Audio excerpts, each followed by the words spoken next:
আজ বানাবো মাটন। আমি আজকে একাই আছি বাড়িতে, অল্প মাটন ছিল ফ্রিজে, সেটাকে ধুলাম, ধুয়ে সর্ষের তেল আর বেসিক সমস্ত মশলা দিয়ে একটু মাখিয়ে রাখছি।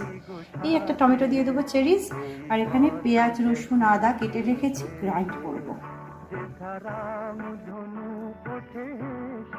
এখানে সর্ষের তেল এইটা আমি পাই ইন্ডিয়ান গ্রসারি স্টোরে।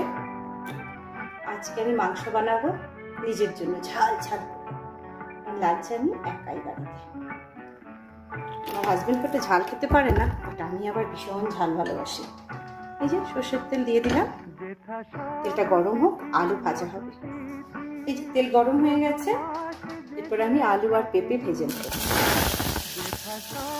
অল্প করে নুন আর হলুদ দিয়ে দেবো, just make it golden colour. আমরা বাঙালিরা মাংসর ঝোলে আলু খেতে ভীষণ ভালোবাসি। ভাজা হোক গোল্ডেন ব্রাউন করে, ভাজা হচ্ছে, আর একটু ভাজবো।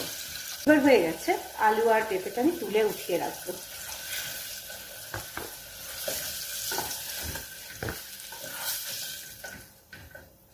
এই যে উঠিয়ে নিলাম।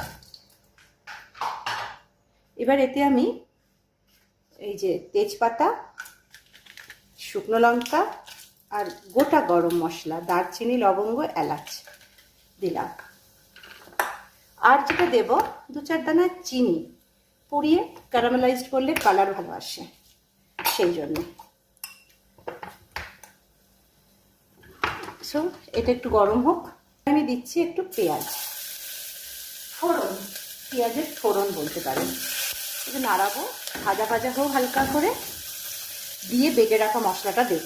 এই যে ভাজা ভাজা হয়ে গেল, এরপরে পেস্ট করে রেখেছিলাম ওই যে পেঁয়াজ রসুন আদা কাঁচা লঙ্কা, লাল কাঁচা লঙ্কা পাতা, সেই পেস্টটা দিয়ে দেবো।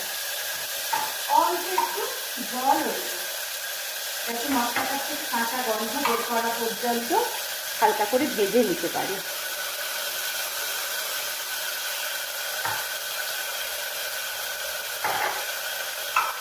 আর যেটা দেবো সেটা হচ্ছে একটা চেরি টমেটো।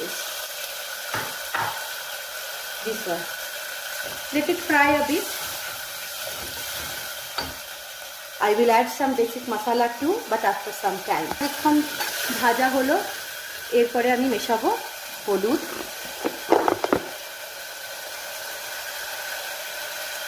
এখন আমি অল্প একটু লবণ দেব, লঙ্কার গুঁড়ো আর দেবো না।